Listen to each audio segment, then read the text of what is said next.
Hey guys, how's it going? My name is Cooper. This is my brother Maddux, and welcome to Fighting with the Family.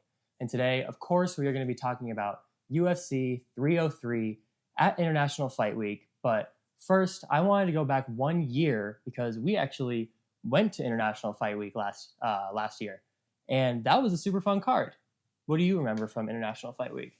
I just remember, meeting so many people at UFC X and just getting to take pictures with everybody and just remember how special the card was just because, you got multiple Mexican champions, former Mexican champions, and Brandon Moreno and Yair Rodriguez. So the atmosphere was just electric the whole time. And you said that you met some people at UFC X. Who did you meet? Starting off, I met John Anik, obviously, UFC color commentator. I met Ode Osborne, Juliana Pena, Jared Gordon. Funny story, I actually met him in the bathroom. So that was pretty fun. Just talked to him a little bit about the Paddy Pimblett fight and talked about how he was robbed with that and just ended up actually DMing him and just being like, thank you, man. I really appreciate it. And got the DM back. And then, so now I've followed him ever since. So, yeah. That's pretty sweet. And I did not have a similar experience at UFC X. While Maddux was going out to meet all these awesome people, John Anik, Jared Gordon, and all these people, I was waiting in line to meet Michael Chandler and take a picture. And I think I stood in that line for about 2 hours. And I got to about, I think it was like 10th in line to meet him. And the clock struck whatever hour. It might have been like 6 p.m. or whatever. And he left. And so I met no people. And I stood in line for about 2 hours. So my experience was not as fun, but it was still a great time. UFC X was super cool. Got to take pictures in the octagon. Yep. Tons of really cool stuff. And then obviously UFC 290, it was Alex Volkanovski versus Yair Rodriguez. And it was a pretty incredible card. Like, I'm just going to go down the line here. I mean, we saw Robbie Lawler in his retirement fight, I believe, against Nico Price. Yep. He knocked him out cold. It was pretty sweet. And then Bo Nickel, of course, against my guy Val Woodburn. What do you make of Bo Nickel versus Val Woodburn? I know it was pretty fight of the night, I would say. It's really quick. I was hoping Val would pull off the upset, but I think Bo Nickel is on his way to being a star in the future. Absolutely. And I mean, that fight, that card, we also had Dan Hooker, Robert Whitaker versus Dricus du Plessis, who is now, of course, the middleweight champion.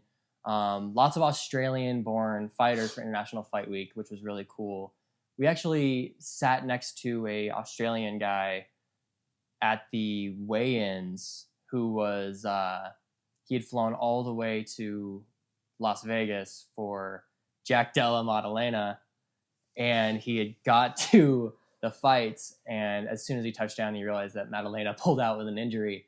So that was kind of a bummer for that dude. I felt for that guy, but still a great card regardless. We had Brandon Moreno versus Pantoja, which was, I think, a super underrated fight of the night. One of the best fights in recent memory, I would say. And then, of course, we got Alex Volkanovski doing what Alex Volkanovski does. So, yeah, that was a great card. But fast forwarding a year later, I know we touched on Michael Chandler, but he was, of course, supposed to be in the main event against our guy Conor McGregor. Yep. Maddux, what do you make about McGregor having to pull out for injury?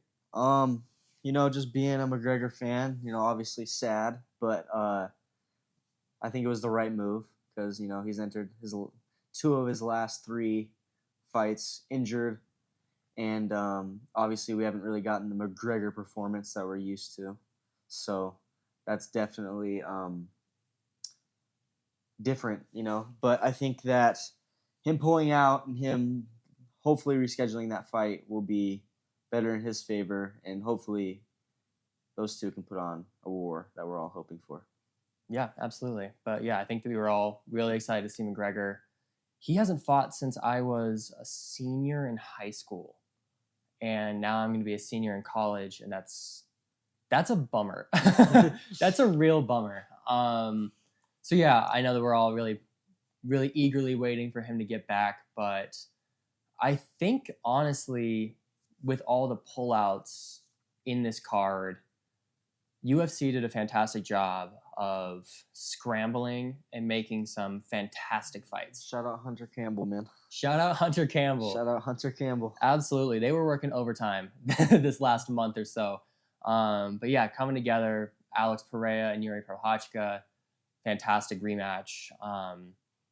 Throwing what would have been Brian Ortega versus Diego Lopez on the card. Unfortunately, that didn't turn out quite how they planned, but we'll get into that. Jamal Hill obviously pulling out, Carlos Ulberg.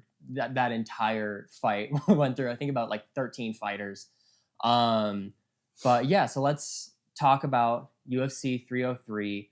Starting on the prelims, I wanted to talk about Rei Tsuruya. He's a Japanese-born fighter. He is a flyweight prospect who just defeated Carlos Hernandez to improve to 10-0 as a pro.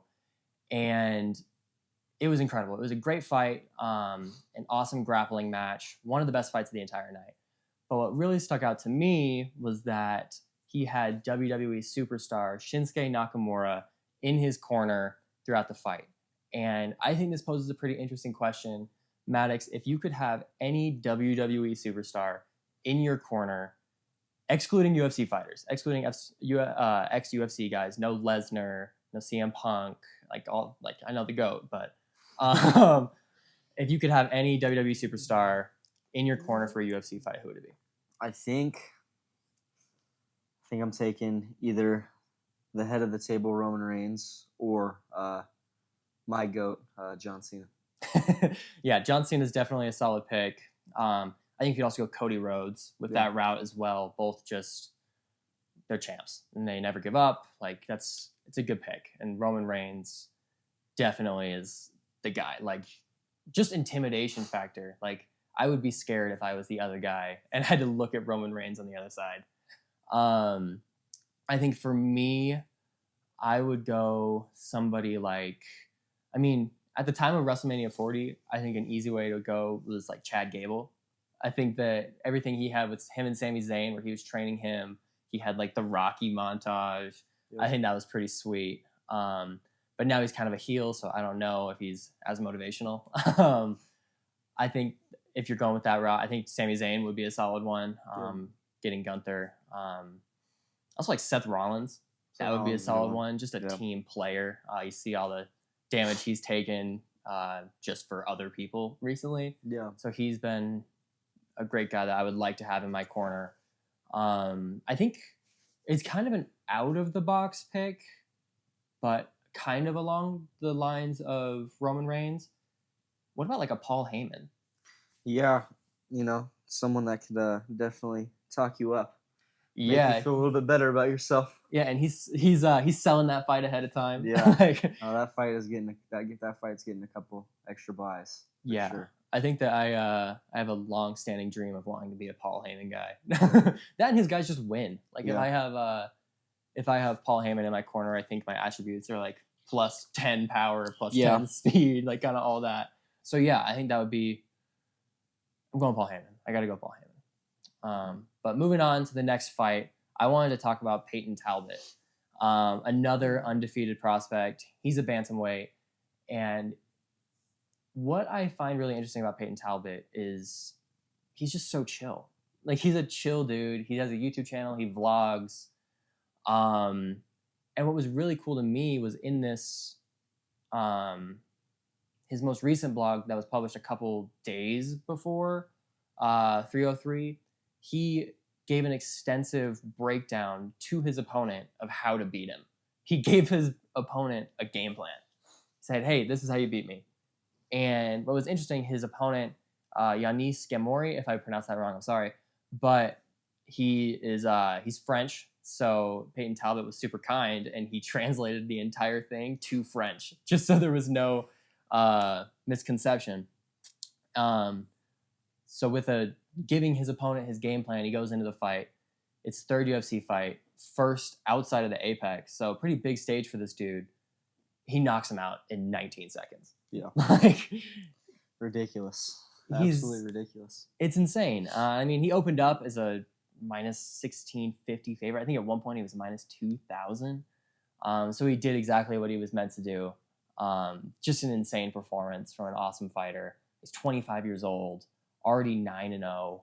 I think he's going to be definitely a force in the bantamweight division. No, yeah, definitely a prospect on the rise. Yeah, and I really like him. He's just cool. He's a cool guy. He was on Ariel talking about how he's going to have friends over after the fight, win or lose. Like, he is very just okay with the fact that he might go in and lose one day. But he's just having fun in the experience. So it's pretty cool. Yeah. So yeah, he's definitely an exciting prospect to watch. Really pumped to see more of him. And yeah, so we'll move on. I think we're going to skip a little bit. We're going to go to the main card. I think one of the biggest fights of the night was Ian Machado Gary versus Michael Page. Maddux, what did you think of that fight? I was hoping it would be more of a stand-up battle, but considering how different and how unique MVP's stance and his striking ability is, Ian Gary only had one really shot, and it was taken to the ground because on the feet he was kind of getting pieced up a little bit, and so in the first round I thought it was over. I thought Ian Gary had the rear naked choke locked in. I thought it was going to be it, but I thought it was an okay fight. Yeah, I share kind of the same sentiment. I was a little disappointed from an action standpoint. I think Gary did what he had to do to win. I wish he would have shown off a little bit more, I guess, especially with how hyped the fight was coming in. They were going back and forth for sure. Definitely the most heated back and forths, I would say, leading up to UFC 303, especially in that press conference. Yeah, Gary did what he had to win. He was getting pieced up on the feet for sure, especially in that second round. MVP was nasty. But yeah, I thought that he almost had him with that submission. I would have liked to see to have seen more action. But yeah, he did what he had to do to win. He stays undefeated. 15-0. Yeah, 15-0. That's a feat in and of itself. So credit to him. I am curious, what would you like to see next for Ian Gary?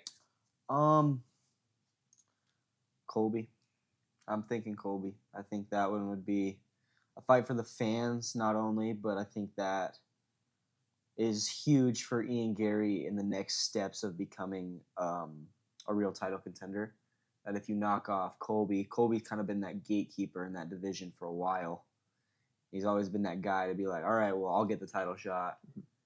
Win a fight, okay, I'm next. So I think if he really wants to make a statement, although Wonder Boy would be a fun fight, I think that Colby needs to be next up. Yeah, I agree with that. I think Wonder Boy's a tough one for him just because he's also lower than him in the rankings. So I don't think a win over Stephen Thompson really does much for Gary. I think going into this fight, Gary was what, 7? Like 7? 7. I think he's going to jump up a couple. Yeah, I would love a Colby fight. I think that a lot of people are kind of over Colby in that who has he really beat in the last few years aside from Jorge Masvidal? He hasn't had a lot of very interesting performances. I mean, he got dog walked by Edwards. His win over Masvidal wasn't great. But at the same time, if we're asking who is he beaten, who is he lost to? Yeah. He is lost to Leon Edwards, who is fantastic. He is so talented. Yep. And Usman, who is arguably one of the greatest welterweights of all time. Yep. So I think he is still rightful in that position as the gatekeeper of the welterweight division. Yep. You're gonna have to go through him if you want to win. I would love to see that fight. There's bad blood there already. I think that fight sells like crazy. I think with this most recent fight, Gary versus Page, I think he lost a little bit of hype with just the outcome of the fight. I mean, he ended just kind of as a backpack. So I think that would kind of reignite some hype on Gary's part. We don't want him to turn into like a Paddy Pimblett, where people are kind of just wanting him to lose. I think he kind of already is that, but I think this would get him back in that direction.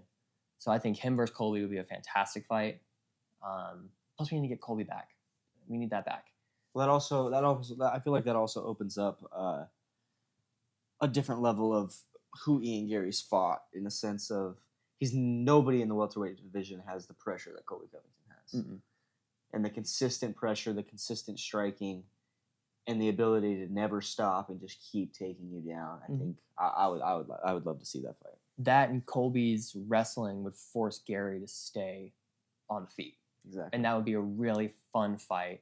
Gary couldn't just take him down like he took down Page. He'd be forced to really test his striking. And I think that's what people want to see from Gary. Especially with the parallels to him and McGregor. You want to see him strike. You want to see him get a knockout. And I think that would be a fantastic fight to do that. I also like the idea of Jack Della. I think that would be a really fun fight. I think that just another striking battle. I mean, Della is one of the best boxers there is. Yeah. I believe he's injured right now, but I think that would be an incredible fight. And he's also ahead of him in the ranking, so a win over him would be really beneficial for Gary. Yeah, I agree. But yeah, going back to Colby, I think that would be fantastic. And we heard Gary talk a little bit about cementing his legacy as a way to sort of deviate from the McGregor comparisons. He said that he's very proud to be mentioned in the same sentence, but he's also going to forge a legacy of his own. I think wins over guys like Colby Covington really help solidify that case. Yeah, I agree. I think that because I mean, at the same time, Colby needs a win as well. Mm-hmm. Colby is coming off a couple. I mean, he beat Jorge, but then went on to get somewhat dominated by Leon. Mm-hmm. And so Colby needs a win as well. And I think stopping Ian Gary, stopping the hype train there would kind of put him right back in that title contention. Mm-hmm. Because, I mean, I don't really know after UFC 304, I don't really know what's next for Leon. So hopefully maybe a Shavkat, maybe someone else. But I think if that fight gets made and Colby wins, then I think he's right back in the title contention where he wants to be. Yeah, I agree. And that's another person we weren't mentioning was Shavkat.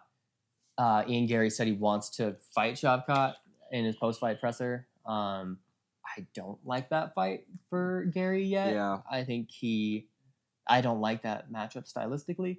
I think it's a bad matchup for anybody in the division. That's very true. Absolutely. Yeah, he's kind of looming. I don't know how many people really want to fight him. So, yeah, but Ian Gary got the win. Did what he had to do. But on the other end, I want to ask, what do you think about Michael Page? Where does he go from here?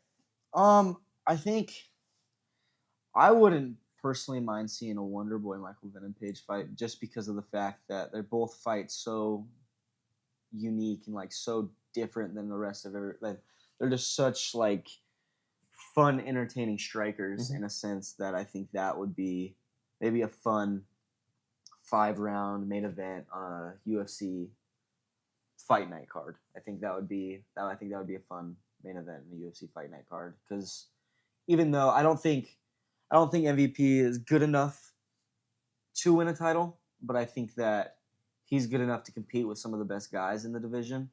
So maybe you throw a really exciting fight like that together for the people. Yeah, I agree. I think that a win over Gary might have bumped him up in the rankings enough to where he could have potentially gotten toward the title shot. But I mean, he's also 38. He's 38 years old, so it's tough to really get back in that picture after a loss like this. I mean, he didn't get dominated, so there's always a chance, but I don't really see it happening with the guys like Shavkat, with Leon Edwards, Bilal. Like, I don't really see that happening. So yeah, I think a fight with Wonder Boy would be a lot of fun. Yeah. Plus, Wonder Boy is also kind of in the same boat. Yep. Where he's kind of said that he just wants fun fights. Yeah. And if he wants a fun fight, that's as fun as it gets. Crazy styles. No wrestling whatsoever. Yeah, don't have to worry about it. You got two people that stand up and just really one for the fans. Completely agree. Yeah, and plus they both put on really good performances against like a guy like Kevin Holland. So they probably, I mean, stylistically, yeah, they're very similar, but also just skill set wise, I think they're probably in the same boat at this age that they're at. So yeah, I think that Page versus Wonder Boy would be incredible. Yeah, I agree. Yeah. So next, we're going to touch briefly on the next two fights.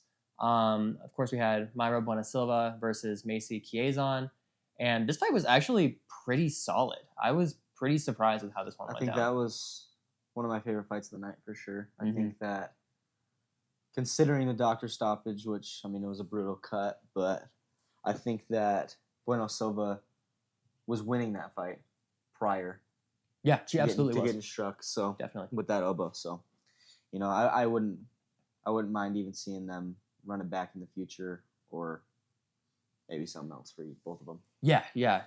Bueno Silva looked fantastic in that first round. She landed a couple pretty solid kicks. She had one that was, she threw one, missed, and then spun around and just still clipped Chiasson in the head. She looked great, but yeah, that elbow was that was nasty. That was bad. Yeah. And you could tell that she wanted to continue, but there was no way that they were going to let that. I mean, her brain was showing, so it was pretty crazy. But yeah, really good fight. Definitely surprising. Yep. I think he got a performance of the night. So yeah, pleasantly surprised with that one. Next, let's talk about Anthony Smith versus Roman Dolidze. This one was kind of a snooze fest. Yeah, I agree. I think that Anthony Smith, you know, he just got the guillotine win in his last fight, but I just don't see him competing for titles anymore, and don't see him back in that picture anymore. So I think I mean, he's old, so I mean, it might be time. It might be time to hang it up. You know, I mean, maybe I saw Dominic Reyes called out him and Dolidze, so maybe that's something you make for one of them. But I mean, I think it was one of the more boring fights of the night for sure. Yeah, definitely. And I mean, yeah, Anthony Smith I think he's still talented. I think that a fight with Dominic Reyes would be fun. But I mean, looking at these stats, his strikes got doubled up. Like, it just wasn't really that competitive. I mean, he didn't get dog walked or anything, but it just wasn't a fun fight. Like, it went to a unanimous decision. Just nothing really happened. Yeah, a fight with Dominic Reyes would be kind of fun. I think Dolidze, he's typically a middleweight. Yep. And I believe he intends to go back down. He didn't seem very excited to stay at light heavyweight. I think I guess the hard thing is he's going to be ranked in the top 10 in both divisions. Yeah. So I think he's at a place now where you can kind of just choose which one he would rather do, you know. So I guess we'll see. I mean, I'm trying to think what division would probably be the best for him to go into. I mean, both divisions aren't super dense. No. I mean, middleweight has Dreykus. I mean, Adesanya's coming back. Strickland, Costa, Whitaker. Is there anybody? Vettori. But yeah. Cannonier's nasty. Yeah, he's also coming off a loss, albeit a weird stoppage. But is that a better division than light heavyweight? I mean, which one would you rather go? Because light heavyweight's obviously Pereira, Yuri, Ankalaev is there, Johnny Walker. I feel like you definitely have some big guys at light heavyweight. So I think going back down to middleweight would be better for Dolidze, in a sense that those top guys at light heavyweight, they hit hard. Absolutely. And then you can tell. So I think that middleweight would probably be the best route for him. Yeah. Plus he gets that weight advantage of cutting down. Yeah. But he looked like a natural out of light heavyweight. Yep. Yeah. But I think one of the biggest stories of the night was with the co-main event. Of course, UFC scrambled to make Brian Ortega versus Diego Lopez, and it was a fantastic. I mean, where did we start? We started at Hill Roundtree, and then went to Hill Olberg, and then Olberg Smith, and then Olberg pulled out. You had to drop Smith, and then now they threw together. I mean, who would have thought that Brian Ortega, Diego Lopez would be even the co-main event of where this card started? Yeah, it kind of came out of nowhere. It was really weird. Like this fight was cursed, or this card was cursed, I should say. Lots of pullouts, but it doesn't stop there, because we get to the fights, and like 2 hours before this fight is supposed to go on, we get word. I think Ariel broke the news that Ortega was sick. He had a fever, and he had to pull out. And then out of nowhere, Dan Ige just tweets like to be the BMF. Yeah. Out of nowhere, and so we get word that he's on his way to the arena and he's going to step in on like 90 minutes notice to face off against Diego Lopez, who is nasty. He's a good fighter, and never seen anything like this. It gets moved out to like a 165 catch weight, which is insane because the fight was originally supposed to start at 145, which is another thing. You got to feel bad for Diego. I mean, he's a true professional. He makes weight. 145, gets told at 3 a.m, all right, well, hey, we got to go up. That was another thing. And then makes weight again, and then says, all right, hey, sorry. Now it's 165. Has to weigh in again. Mm-hmm. So, I mean, he came in light. He was 161, but, I mean, that's not his weight class. But, I mean, he put on a great performance. He put on a fantastic performance, but I think also Dan Ige put on an incredible performance. Yep. I mean, have you ever just been, like, called into work on your off day? Yeah. That is the worst feeling in the world. And like, I used to work like customer service at a sporting goods store, and getting called into that was hell. So could you imagine just be sitting on your couch being like, oh, this is a great Saturday, just gonna chill out, maybe watch some fights, and then being like, hey, can you come fight the number 14th ranked fighter in the world? Well, I think that's the difference is Ige wanted that. Anik said it best when he was just like, I think it would have been a disappointment if Ige didn't actually get this opportunity because I think he wanted to do that. Like, I think he wanted to prove that he's a BMF, and a win could have propelled him right back in to the top probably 7 in the featherweight division. Here's the thing, though, is I think even with the loss, Diego Lopez ended up winning 29-28, but I think even with a loss, his stock still went up. Mm-hmm. In that both these guys, it's super short notice, and he looked fantastic. I think one thing that really helped him was that, he didn't have a training camp, but that also foregone, whatever. It made it so he didn't have to worry about weight cutting. He didn't have time to worry about the fight. Yeah, he came in comfortable, in shape. He was still training, but he came in comfortable. No pressure. I think it was Cormier or Rogan talking like he didn't lose sleep any nights. No sleepless nights. Like Rogan said. He just came in and got to fight. Yep. And you could tell that he just looked really comfortable, especially at 165. Like, he looked great. Yep. If that fight would have gone on for 2 more rounds, we would have seen a different result, I think. I agree. I think that the 3rd round, Diego Lopez kind of wore down a little bit. He's a fast starter, but I think that 3rd round when Ige definitely won that 3rd. And I think that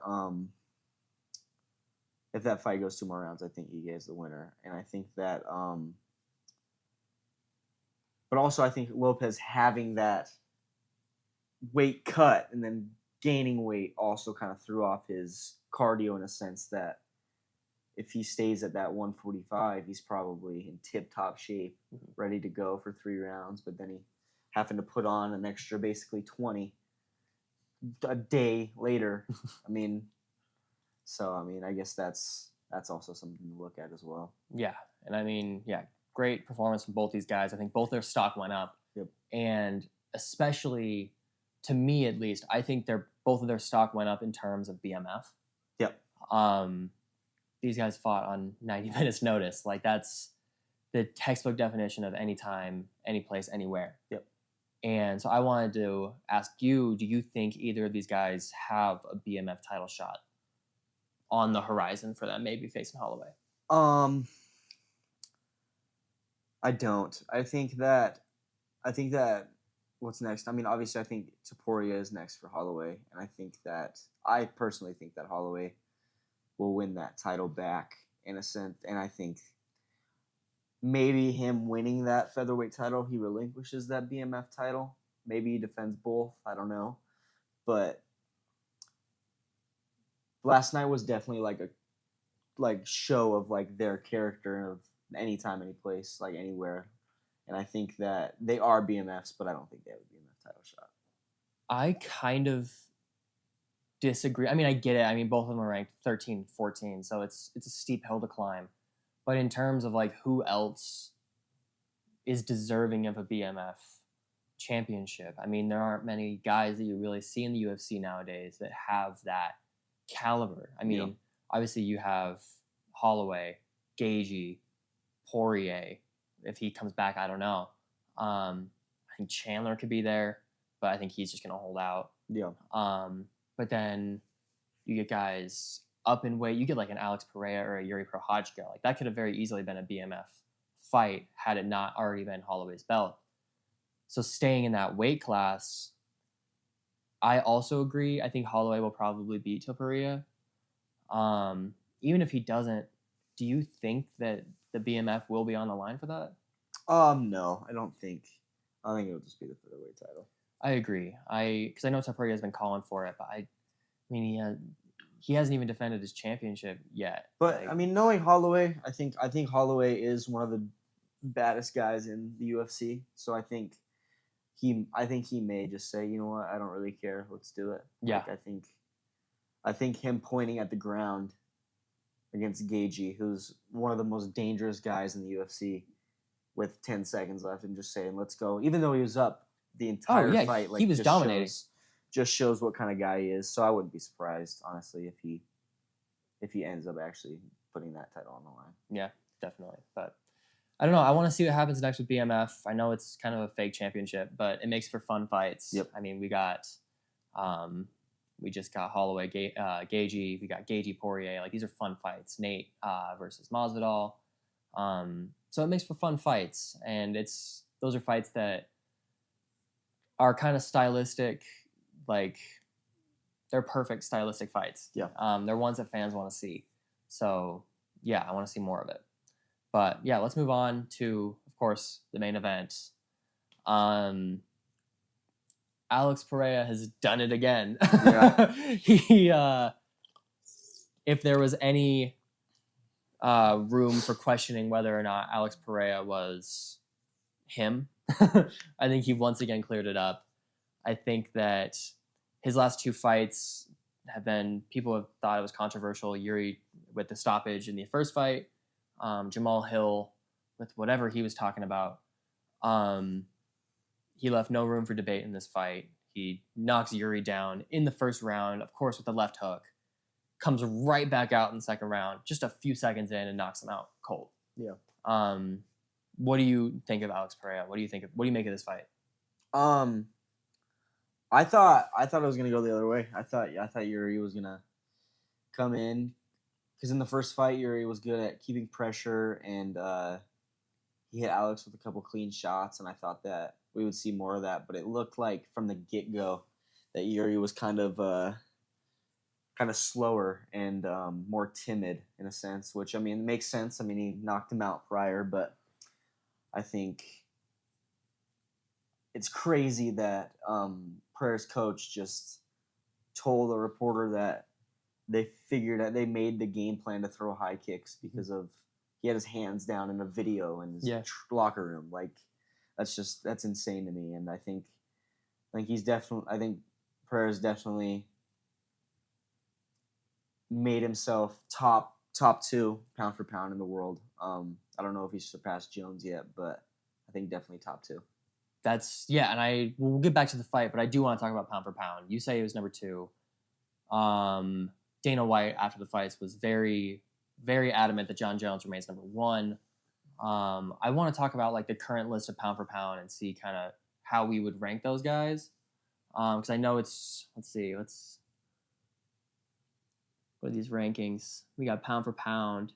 Currently from UFC, Islam Makhachev is number 1, followed by Jones, Edwards, and then Pereira. And I was wondering, what do you think of these rankings?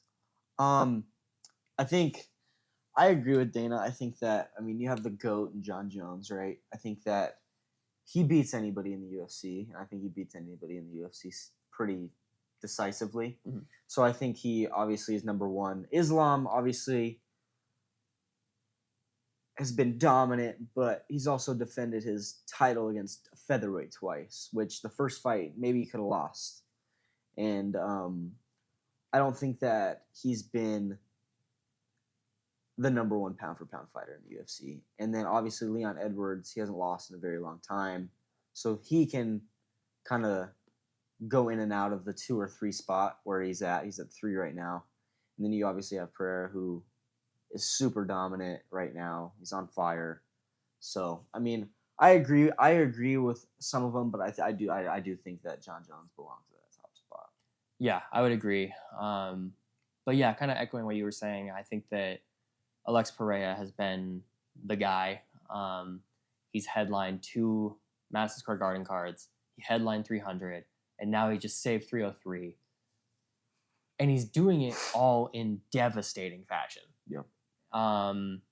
So to me, at least he should be above a Leon Edwards, who, yeah, he's winning his fights and he hasn't lost in a long time, but he's just so cautious that he's really not dominating. Like, yeah, granted, he 50-45 Colby. He just wasn't something that was like, oh my gosh, this dude is a force to be reckoned with. I wasn't insanely impressed, to echo the words of GSP, by his performance. So yeah, I think Pereira should be above Leon. Islam is tough. Yeah, he's defended against a featherweight twice, but he looked invincible against Dustin Poirier to the end that he was outstriking Dustin. Yeah, he looked so good. I think that was the main question mark, was like, if Islam gets the fight to the ground, Dustin's screwed. But if it stays on the feet, Dustin has a chance. It was on the feet for a while, and Islam just stood to bang. Yeah. It was a fantastic fight, and he just, to me, I think I think there might be a case for him being number 1. I know it's John Jones, but he also hasn't fought in a year plus. Yeah. So I don't know. I think the pound for pound, those 3, I think, are a pretty definitive top 3. Though. Yeah. No, for sure. Because Pereira is kind of carrying the company on his back right now.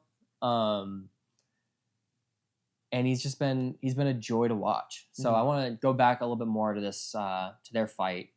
And I want to talk about, my computer's going crazy.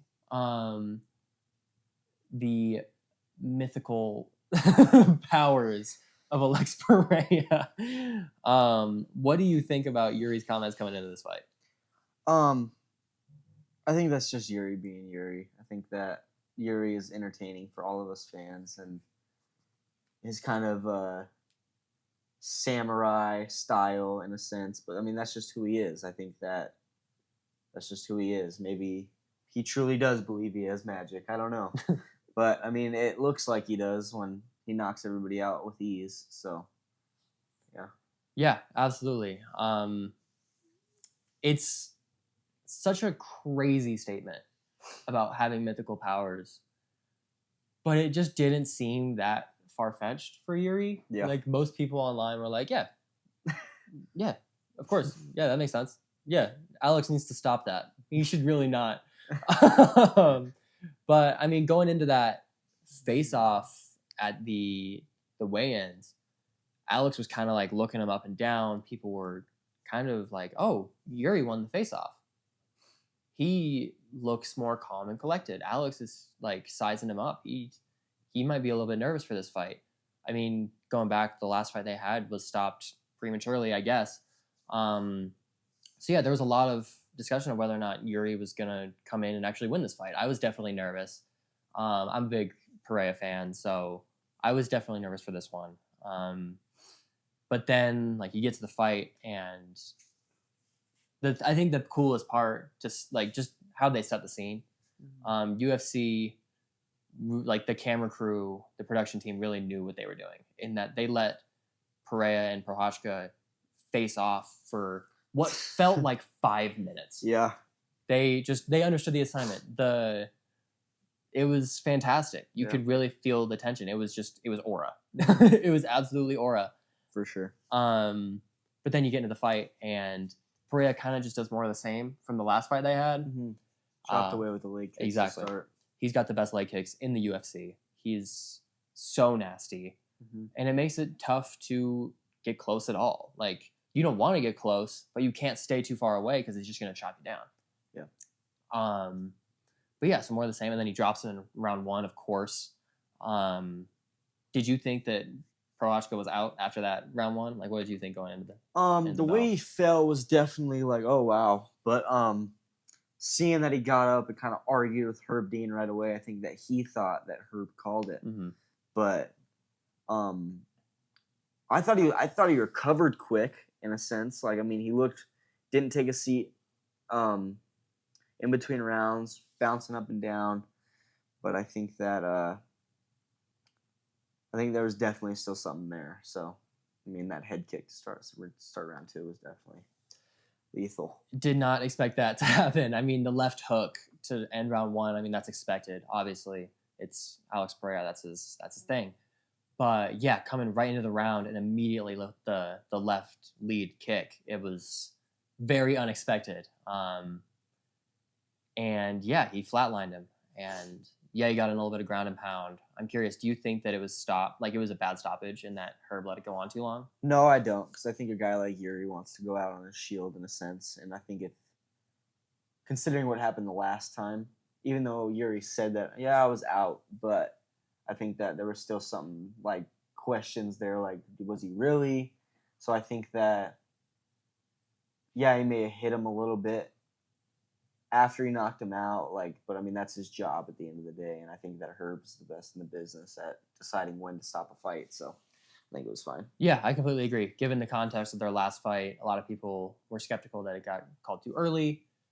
Give Prochazka some time to at least try to recover. I think that Herb did the best job he could and giving him as much possible time to recover. So yeah, I thought it was an incredible fight.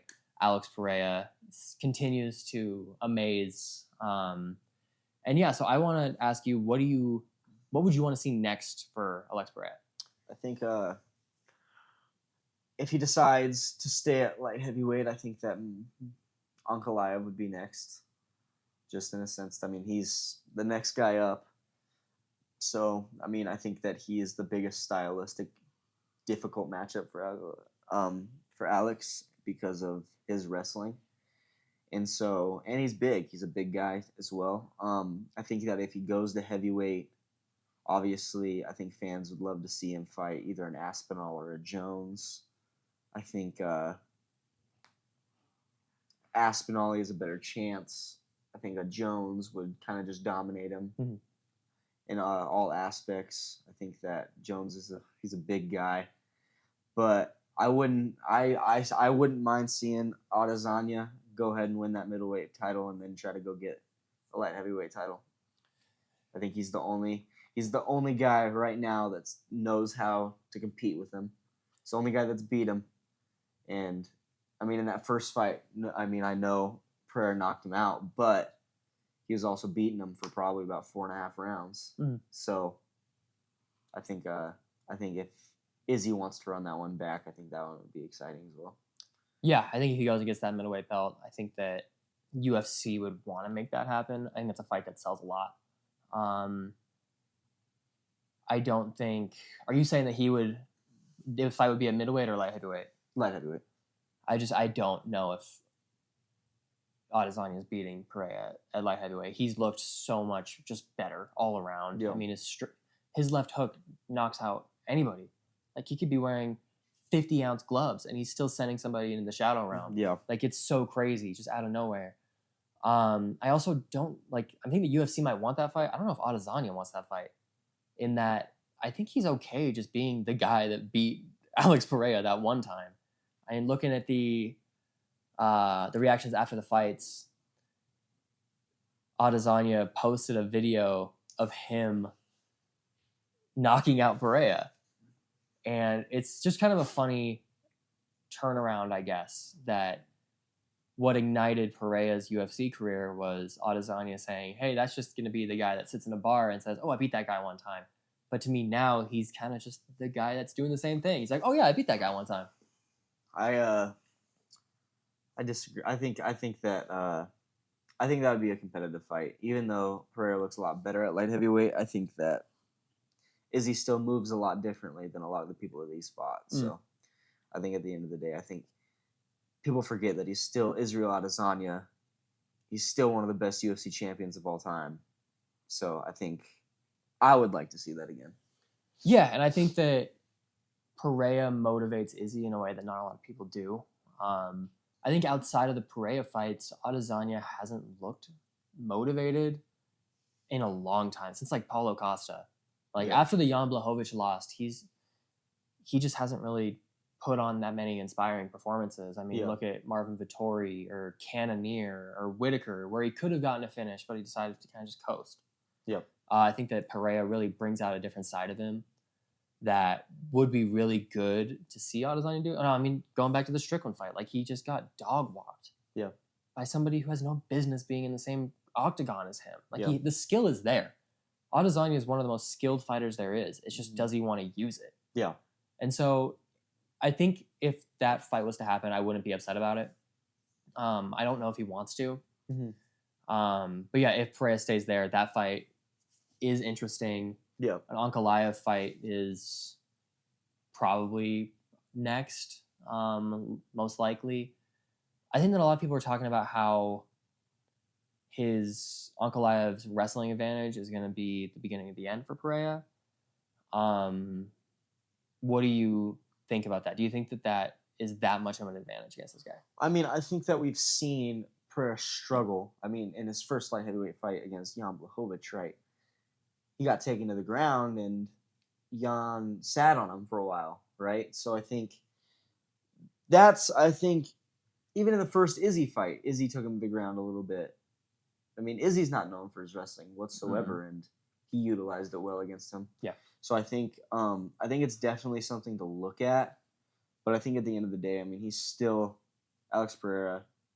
He's got one of the best teams in his corner. I think that at the end of the day, I think wrestling would be something to look at, but I don't think that it's going to be the downfall of him just because I think that he's that skilled. I agree. And he's such a specialist, right? He's got that left hook. He's got those leg kicks. And so that poses the question is, if Ankalaev is going to wrestle with him, can he get close enough to take him down? Yeah. You can't get close to Pereira. You can't do it. Prochazka got close for 1 second in that first round, and he got clipped. It was like that. So is he going to be able to get there to get those takedowns? And yeah, he got out wrestled by Adesanya and Blachowicz, but those fights were over a year ago. And he was still pretty fresh into his career. I think what we're not acknowledging that he's been in here since 3 years? Yeah. He made his debut at MSG like 3 years ago. It's such an insane turnaround how fast he's become just the premier guy in the sport. And so I think that he definitely will have a disadvantage in the wrestling category, but I don't know if it's going to be as severe or as big a deal as other people think. Plus, Ankalaev was talking about that fight after 303, and he said that he wants to stand and bang. Yeah, he wants to test. Like, what are you talking about? That's not a good idea. It's a terrible idea. Like, what do you mean you want to stand and bang? That's like throwing changeups to Aaron Judge. Like, what are you talking about? It just doesn't. So if he goes in with that mentality, where Alex Pereira is excited to test his wrestling, I think it'll be lights out. And talking about Alex Pereira's wrestling, if he can really show that off, I don't think that there is any reason that he can't be a pound for pound number one guy. Yeah, I agree. I think if he really shows another side to his game, then he's definitely number one.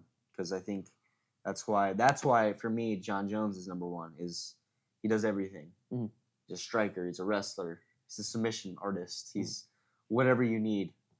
Whatever he needs to do, he does. So I think that's definitely something. If he can unlock, then I think that pound for pound spot in the future will be his. I agree. And I think that we've talked about staying at light heavyweight. You mentioned an Aspinall or a Jones fight. Aspinall will be a fun one. I don't know how well he fares against either of these guys. Yeah. But you gotta, he's 36 years old. You gotta capitalize on the stock that he has and the star power that he has. Obviously, Jones is set up to fight Stipe. It doesn't seem the UFC is willing to change that at all. I think he runs through Stipe. I think you have to do Alex Pereira versus John Jones. I don't think Pereira wins the fight. Because like you said, John Jones is more well-rounded. He can kind of do everything. Yep. But at the same time, he just needs one shot. Yeah. Pereira's one shot. He is also just... I don't think he loses any stock from losing to a guy like John Jones. No. I think that fight sells, and I think it's good for both guys. Yeah. What do you think? Yeah, I agree. I think John's at the point in his career now, which it's tough because John could also go beat Stipe and then retire, right? Because he doesn't need to prove anything else. No. So I think if the UFC would be able to pull that fight off and put Pereira and Jones in the same octagon, I think, obviously, I think Jones would walk in a big, big favorite. And I think that Pereira doesn't lose much stock if he loses that fight. No. Like, he literally has nothing to lose. He goes into the fight. Oh, he lost? It's John Jones. Yeah. Like, you're supposed to lose this fight. If he wins, though, think about, like, he becomes the first 3-time champion or 3-division champion ever. And he beats the GOAT. Yeah. Like, he's been in the UFC for 3 years, and this is a possibility for this dude. It's so amazing ridiculous. that we're just watching history be made on like a quarterly basis. Yep. It's every 3 months. I mean, the dude said he wants to take a break after winning this fight, and he's already looking to go back in November. Like, this dude isn't human. So yeah, I think there's a lot of possibilities for this dude. He's so cool. But going over the other side, what do you think is next for Yuri Prochazka? I think, like, he posted a video today, and he was just saying that he needs to evolve or stop fighting. And I don't think he needs to stop fighting. I mean, you're fighting the best guy in the world at that division, and I think that Yuri can compete with him. Obviously, this was a short notice fight. I mean, when they both had a well-rounded camp, I mean, he competed with him. I don't think he's as good as a fighter as Alex Pereira, but I think what's next for Yuri would probably be maybe a Jamal Hill. Maybe if Pereira does go up to light heavyweight, then maybe you give Yuri Ankalaev. Maybe something like that. Maybe you give him a Roundtree. Maybe something like that. Yeah. No, I agree. Exciting. I agree. I don't think that he's done. He's not that old, and he's like 32, right? Yep. Like, he's not crazy.